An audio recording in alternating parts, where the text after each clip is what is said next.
Հարգելի քաղաքացիներ, սիրելի հայրենագիտներ, անցնող շաբաթը կարևոր իրադարձություններով լի էր Արևմտյան Հայաստանի Հանրապետության համար։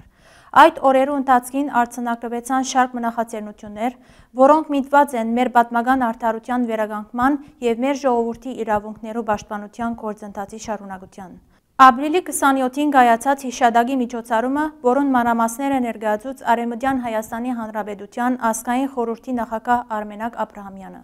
Միջոցառման գլխավոր ուղերձն էր ոչ միայն հայրու ցեղասպանության ոգեկոչումը, այլև շնորհակալություն հայտնել այն երկիրներուն, որոնք ճանաչել են հայ ժողովրդի դեմ իրականացված այդ ոճիրը որպես 20-րդ դարու առաջին մեծ հանցագործություն մարդկության դեմ։ Այս բոլոր զարգացումները կվկայեն Արևմտյան Հայաստանի պետական կառույցներու հետևողական և աշխույժ գործունեության մասին, ուղղված մեր ազգային ինքնության, իրավունքներու և միջազգային ներկայության շարունակական ամրապնդման։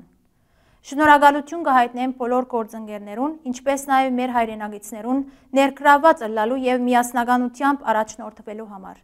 Կմաղթենք խաղաղ և հովանտակալից նոր շաբաթ։